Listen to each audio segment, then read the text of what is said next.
ವೀಕ್ಷಕರೇ ನಮಸ್ಕಾರ. ನಾನು ನಿಮ್ಮ ನಾಗರಾಜ್ ಚೋಳೂರು, ಪ್ರಖ್ಯಾತ ಜ್ಯೋತಿಷಿ, ವಾಸ್ತು ಹಾಗೂ ಸಂಖ್ಯಾಶಾಸ್ತ್ರಜ್ಞರು ಮಾತನಾಡ್ತಾ ಇರ್ತಕ್ಕಂಥದ್ದು. ವೀಕ್ಷಕರೇ, ಇವತ್ತಿನ ಸಂಚಿಕೆಯಲ್ಲಿ ಕುಂಭರಾಶಿಯವರ ಜುಲೈ ತಿಂಗಳ ಗೋಚಾರ ಫಲಾಫಲಗಳು ಮತ್ತು ಪರಿಹಾರಗಳ ಬಗ್ಗೆ ತಿಳಿಸ್ಕೊಡ್ತಾ ಇದೆ. ಕುಂಭರಾಶಿಯವರಿಗೆ ಸಮಯ ಯಾವ ರೀತಿಯಲ್ಲೂ ಉತ್ತಮವಾಗಿ ಇಲ್ಲ. ಎಕ್ಸಾಂಪಲ್ ನೋಡಿ, ಸಿದ್ದರಾಮಯ್ಯನವರು ಮಾಜಿ ಮುಖ್ಯಮಂತ್ರಿ ಆದರು. ಅವರೇ ಎಕ್ಸ್ಪೆಕ್ಟ್ ಮಾಡ್ಕೊಂಡಿರಲಿಲ್ಲ ರಾಜೀನಾಮೆ ಕೊಡ್ತೀನಿ ಅಂತೇಳಿ. ಗುರುಬಲದ ಅಂತ್ಯ ಅಂದರೆ ಗುರು ರಾಶಿ ಪರಿವರ್ತನೆ ಕಾಲದಲ್ಲಿ ಅವರ ಅಧಿಕಾರವೇ ಹೋಯಿತು. ಹಾಗಾಗಿ ಕುಂಭರಾಶಿಯವರಿಗೆ ನಾಗದೋಷದ ಎಫೆಕ್ಟು ಬಲವಾಗಿ ಇರೋದರಿಂದ ಮಂಗಳವಾರ ಷಷ್ಠಿ ಪಂಚಮಿ ದಿವಸ ಅಥವಾ ಅಮಾವಾಸ್ಯೆ ಪೌರ್ಣಮಿ ಆಶ್ಲೇಷ ನಕ್ಷತ್ರ ಇರ್ತಕ್ಕಂಥ ದಿನ ಶ್ರೀ ಕ್ಷೇತ್ರ ಕುಕ್ಕೆ ಸುಬ್ರಹ್ಮಣ್ಯದಲ್ಲಿ ಸರ್ಪ ಸಂಸ್ಕಾರ ಶಾಂತಿ ಹೋಮ, ಆಶ್ಲೇಷ ಬಲಿ, ನಾಗ ಪ್ರತಿಷ್ಠೆ ಮಾಡಿಸೋದು ಒಳ್ಳೆಯದು. ಅಥವಾ ನಿಮ್ಮ ಸಮೀಪದ ಸುಬ್ರಹ್ಮಣ್ಯ ದೇವಸ್ಥಾನ ಅಥವಾ ನಾಗನ ಸಾನ್ನಿಧ್ಯಗಳಲ್ಲಿ ಪಂಚಮಿ ಷಷ್ಠಿ ತಿಥಿ ಇರೋ ದಿವಸ, ಮಂಗಳವಾರ ಆಶ್ಲೇಷ ನಕ್ಷತ್ರ ಇರೋ ದಿನ, ಅಮಾವಾಸ್ಯೆ ಪೌರ್ಣಮಿಗಳೊಂದು ದೇವಸ್ಥಾನದಲ್ಲಿ ಪೂಜೆ ಕೊಡ್ತಕ್ಕಂಥದ್ದು.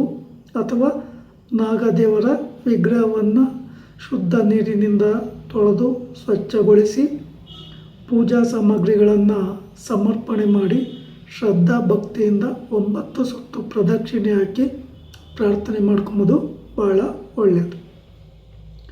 ಇದಲ್ಲದೆ ನಿಮ್ಮ ರಾಶಿಗೆ ಸಾಡೆ ಸಾತಿ ಪ್ರಭಾವ ಕಠಿಣವಾಗಿ ಇರೋದರಿಂದ ಶನಿವಾರಗಳೊಂದು ಕಟಿಂಗ್ ಶೇವಿಂಗ್ ಎಲ್ಲ ಮಾಡಿಸ್ಬಾರ್ದು, ನಾನ್ ವೆಜ್ ತಿನ್ನಬಾರ್ದು, ಕಪ್ಪು ನೀಲಿ ಬಣ್ಣದ ವಸ್ತ್ರಗಳ ಧಾರಣೆ ಉತ್ತಮ ಅಲ್ಲ.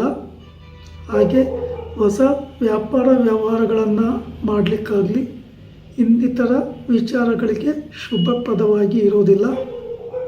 ಶನಿವಾರದಂದು ನೀವು ಶನಿ ಭಗವಾನರಿಗೆ ಬನ್ನಿಪತ್ರೆ, ಬಿಲ್ವ ಪತ್ರೆಯನ್ನು ತೆಗೆದುಕೊಂಡು ಪೂಜಾ ಸಾಮಗ್ರಿಗಳೊಂದಿಗೆ ದೇವಸ್ಥಾನಕ್ಕೆ ಹೋಗಿ 8 ಸುತ್ತು ಪ್ರದಕ್ಷಿಣೆಯನ್ನು ಹಾಕಿ ಈ ಸಂದರ್ಭದಲ್ಲಿ ಓಂ ಶಂ ಶನೇಶ್ವರಾಯ ನಮಃ ಈ ಮೂಲ ಮಂತ್ರವನ್ನು ಜಪಿಸಿ, ಅನಂತರ ಶನಿದೇವರಿಗೆ ಬನ್ನಿಪತ್ರೆ, ಬಿಲ್ವತ್ರ ಪತ್ರೆ, ಪೂಜಾ ಸಾಮಗ್ರಿಗಳನ್ನು ಸಮರ್ಪಣೆ ಮಾಡಿ ಈಚೆ ಕಡೆಯಲ್ಲಿ ಅಗ್ನಿಕುಂಡ ಇರ್ತದೆ, ಎಳದೀಪವನ್ನು ಹಚ್ಚಿ ದೇವಸ್ಥಾನದಲ್ಲಿ ನವಗ್ರಹಗಳ ಸಾನ್ನಿಧ್ಯ ಆದರೆ 9 ಸುತ್ತು ಪ್ರದಕ್ಷಿಣೆ ಹಾಕಿ ಪ್ರಾರ್ಥನೆ ಮಾಡ್ಕೊಳ್ಳಿ.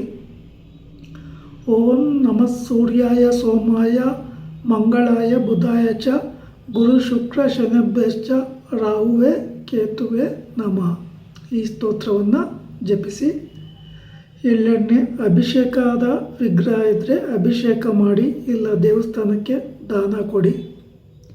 ದೇವಸ್ಥಾನದಲ್ಲಿ ನಿಂತುಕೊಂಡೇ ಪೂಜೆ ಮಾಡಿಸೋದು ಒಳ್ಳೆಯದು. ದೇವಸ್ಥಾನದಿಂದ ಹೊರಗಡೆ ಬರ್ತಕ್ಕಂಥ ಒಂದು ಸಂದರ್ಭದಲ್ಲಿ ದೇವರಿಗೆ ಬೆನ್ನು ಮಾಡಬಾರ್ದು, ಎಚ್ಚರಿಕೆಯನ್ನು ವಹಿಸಿ. ದೇವಸ್ಥಾನದಿಂದ ಬಂದ ನಂತರ ಈಶ್ವರನ ಸಾನ್ನಿಧ್ಯ, ಗಣಪತಿ ಮಂದಿರ, ಅಯ್ಯಪ್ಪ ಸ್ವಾಮಿ ಮಂದಿರ, ಮಹಾಕಾಳಿ ದೇವಸ್ಥಾನ ಅಥವಾ ಆಂಜನೇಯನ ದೇವಸ್ಥಾನಗಳಲ್ಲಿ ಪೂಜೆ ಕೊಟ್ಟು ಪ್ರಾರ್ಥನೆ ಮಾಡ್ಕೊಂಬೋದು ಒಳ್ಳೆಯದು. ಸಾಧ್ಯ ಆದರೆ ದಿನನಿತ್ಯ 8 ಸಲ ಹನುಮಾನ್ ಚಾಲೀಸನ್ನು ಪಾರಾಯಣ ಮಾಡಿ ಯಾವುದೇ ಹೊಸ ವಿಚಾರ ವ್ಯವಹಾರಗಳಿಗೆ ಉತ್ತಮವಾಗಿ ಇರೋದಿಲ್ಲ. ನಿಮ್ಮ ರಾಶಿಗೆ ಗುರುಬಲ ಇಲ್ಲದೇ ಇರುವ ಕಾರಣ ವಿದ್ಯಾರ್ಥಿಗಳಿಗೂ ಸಹ ಗುರುಬಲ ಇರೋದಿಲ್ಲ. ಗುರುವಾರಗಳಂದು ರಾಘವೇಂದ್ರ ಮಂದಿರ, ಸಾಯಿಬಾಬಾ ಮಂದಿರ, ವಿಷ್ಣುವಿನ ಕ್ಷೇತ್ರಗಳಲ್ಲಿ, ಈಶ್ವರನ ಸಾನ್ನಿಧ್ಯದಲ್ಲಿ, ದತ್ತಾತ್ರೇಯರ ಕ್ಷೇತ್ರದಲ್ಲಿ ಹಳದಿ ಹೂವು ಅರ್ಪಣೆ ಮಾಡಿ ಶ್ರದ್ಧಾ ಭಕ್ತಿಯಿಂದ ಪೂಜೆ ಮಾಡಿಸಿ. ಸಾಧ್ಯ ಆದರೆ ಹಳದಿ ಲಾಡು ಅಥವಾ ಹಳದಿ ಸಿಹಿ ತಿಂಡಿಯನ್ನು ಮಕ್ಕಳಿಗೆ ಹಂಚೋದು ಒಳ್ಳೆಯದು. ದೇವಸ್ಥಾನದಿಂದ ಪೂಜೆ ಎಲ್ಲ ಮುಗಿದ ನಂತರ ಈಚೆ ಕಡೆ ಅಶ್ವತ್ಥ ವೃಕ್ಷ ಕಂಡು ಬಂದಲ್ಲಿ ಅಶ್ವತ್ಥ ವೃಕ್ಷಕ್ಕೆ 12 ಸುತ್ತು ಕೈ ಮುಗಿದುಕೊಂಡು ಪ್ರದಕ್ಷಿಣೆ ಹಾಕಿ ಈ ಸಂದರ್ಭದಲ್ಲಿ ಮೂಲತೋ ಬ್ರಹ್ಮರೂಪಾಯ, ಮಧ್ಯತೋ ವಿಷ್ಣು ರೂಪಾಯ, ಅಗ್ರತೋ ಶಿವರೂಪಾಯ ವೃಕ್ಷರಾಜಯತೆ ನಮಃ. ಈ ಸ್ತೋತ್ರವನ್ನು ಜಪಿಸಿ.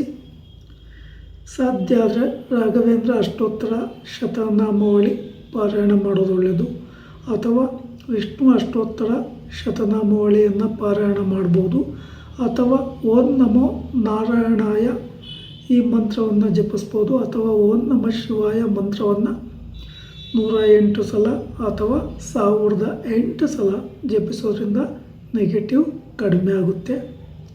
ವಿವಾಹಾದಿ ಶುಭ ಕಾರ್ಯಗಳನ್ನು ಮಾಡೋದಕ್ಕೆ ಶುಭಪ್ರದ ಅಲ್ಲ. ಹೊಸ ಮನೆ ಕಟ್ತಕ್ಕಂಥದ್ದು, ವಾಹನಾದಿಗಳನ್ನು ತೆಗೆದುಕೊಳ್ತಕ್ಕಂಥದ್ದು, ಹೊಸ ವ್ಯಾಪಾರ ವ್ಯವಹಾರಗಳ ಬಗ್ಗೆ ಮಾತಾಡ್ತಕ್ಕಂಥದ್ದಕ್ಕೆ ಶುಭಪ್ರದವಾಗಿ ಇರೋದಿಲ್ಲ. ಪಾರ್ಟ್ನರ್ಶಿಪ್ ವ್ಯವಹಾರ ಆಗಲಿ ಅಥವಾ ಬೇರೆಯವ್ರನ್ನ ನಂಬಿ ವ್ಯವಹಾರಗಳಿಗೆ ಕೈ ಹಾಕಬೇಡಿ. ಆದಷ್ಟು ಎಲ್ಲ ವಿಚಾರಗಳಲ್ಲೂ ಎಚ್ಚರಿಕೆ ವಹಿಸಿ. ವಿದ್ಯಾರ್ಥಿಗಳು ಗಣಪತಿ ದೇವರಿಗೆ ಗರಿಕೆ ಪತ್ರೆ ಬಿಲ್ವಪತ್ರೆ ಅರ್ಪಣೆ ಮಾಡಿ ಪೂಜೆ ಮಾಡಿ ಸರಸ್ವತಿ ದೇವಿಯನ್ನು ಆರಾಧನೆ ಮಾಡಿ. ಓಂ ಗಂ ಗಣಪತಿಯೇ ನಮಃ ಈ ಮೂಲ ಮಂತ್ರವನ್ನು ಜಪಿಸಿ ಸರಸ್ವತಿ ದೇವಿಗೆ ಸರಸ್ವತೀಂ ನಮಸ್ತುಭ್ಯಂ ವರದೆ ಕಾಮರೂಪಿಣಿ ವಿದ್ಯಾರಂಭಂ ಕರಿಷ್ಯಾಮಿ ಸಿದ್ಧಿರ್ಭವತು ಮೇ ಸದಾ ಈ ಸ್ತೋತ್ರವನ್ನು ಜಪಿಸಿ. ಎಲ್ಲ ವ್ಯವಹಾರಗಳಲ್ಲೂ ಎಚ್ಚರಿಕೆ ಇರಲಿ. ವೀಕ್ಷಕರೇ, ಈ ವಿಡಿಯೋ ಇಷ್ಟ ಆಯಿತು ಅಂದರೆ ಲೈಕ್ ಮಾಡಿ, ಶೇರ್ ಮಾಡಿ, ಫಾಲೋ ಮಾಡಿ, ಆ ಲೈಕನ್ನು ಒತ್ತಿ, ಬೆಲ್ಲೈಕನ್ನು ಒತ್ತಿ. ನಮಸ್ಕಾರ.